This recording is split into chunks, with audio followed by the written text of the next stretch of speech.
This particular model is the DL2.5 MarkIII, and basically it's a 250 watt location flash unit that's really portable. It comes with a little battery pack that's quite small, really ideal for sort of location shoots and stuff. It works wireless trigger system, which is a pretty amazing piece of kit. As far as I know, there's not that much on the market, or nothing on the market that's similar to this. It's got its own little LCD display, so you can see how much power, you can control the power to the actual flash, and you can control multiple flashes from this little device. So it's a great piece. Okay, so now we're going to try and connect the device together, and I can show you how it works. So first of all, I'll grab the battery pack.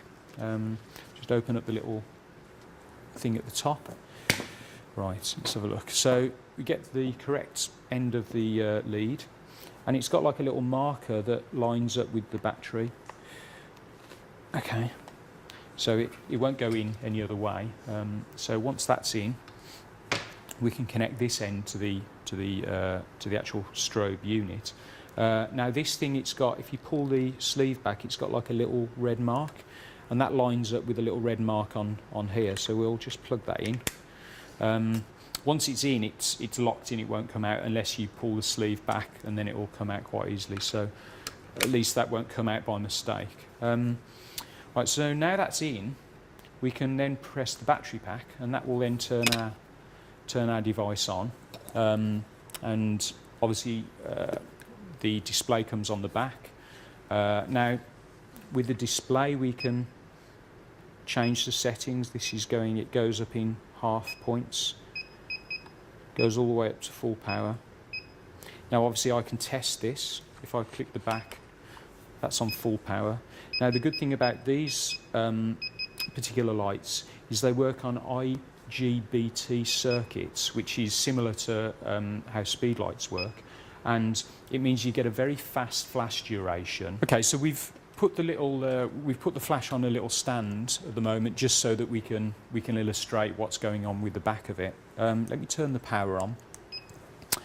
Okay, so the power's on, and as you can see, we can turn the power obviously in small sections, so that's 64th. Okay, now when it gets to the end of the low power, it goes back onto, this dial turns both ways. So once it goes down to the bottom, or up to full power, the next setting, so that's on full power now, the next setting will be lowest power. There we go.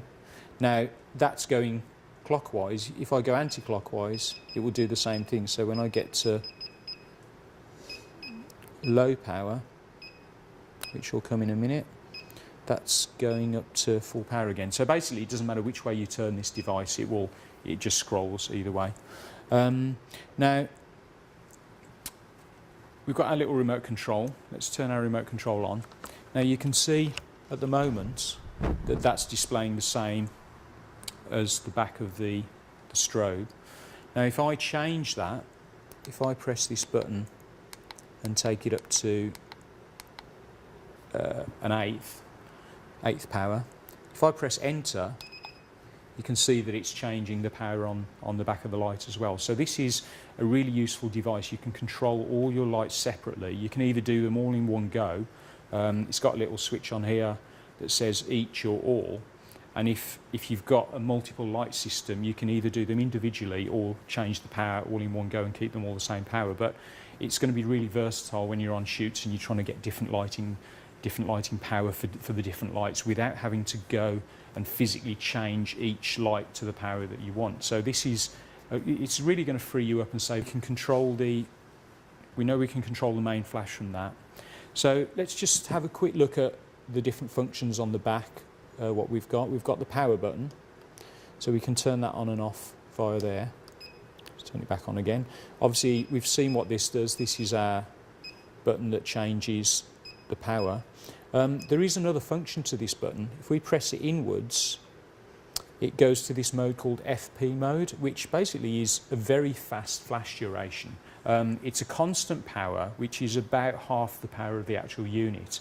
But it means that we can get a very, very fast flash duration. If I click this, you can see it's recycling really fast. It's very fast. Now, in a minute, I'll stick the camera on that and we can have a go with 7D, which is shooting a lot of frames a second, and see if this works with this sort of speed of flash.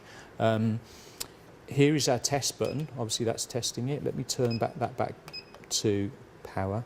Then here you've got a little cell. So this is our slave cell, which obviously is quite bright in here, so you can't see that on, but that's on now and that's off, so that you can power this in a studio from other flashes if you need to.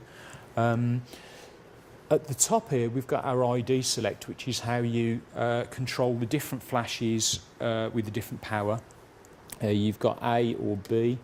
You can flick between that, and then by pressing this, you can, I don't know if you can see on here, you've got the different IDs. So that's counting up now.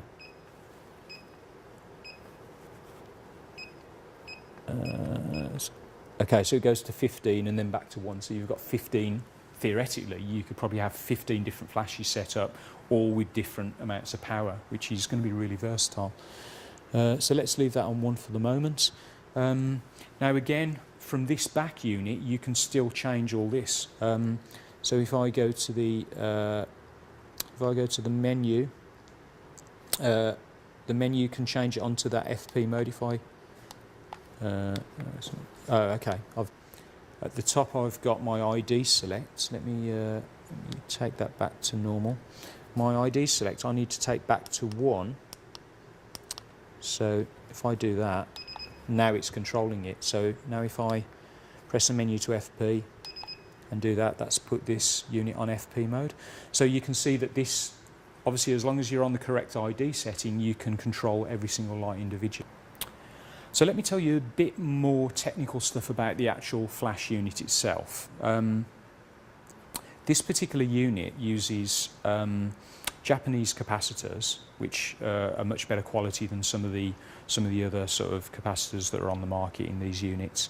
And they use an IGBT circuit, which basically gives you really, really fast flash duration. On low power and on the fast duration mode, it's giving you 13,000th of a second duration, which is really, really fast. On full power, it goes down a little bit, and it's 3,900th of a second, but it's still pretty fast for one of these units. So you can get some really, really cool motion stopping sort of flash from it. Also, these particular circuits give you a really fast recycle time, which obviously is great for doing multiple shots.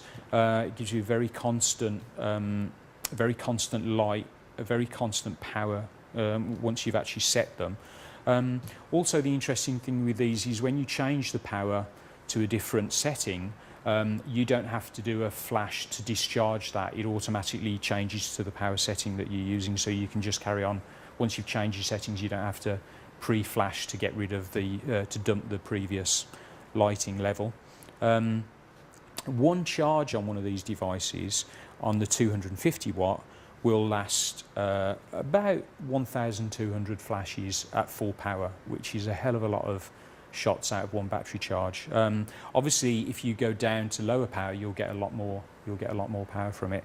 The other units, the 500 watt units, obviously will use more battery power, so you will get about 600 shots out of the 500 watts. But these particular 250 watts, about 1,200 shots, which is really good.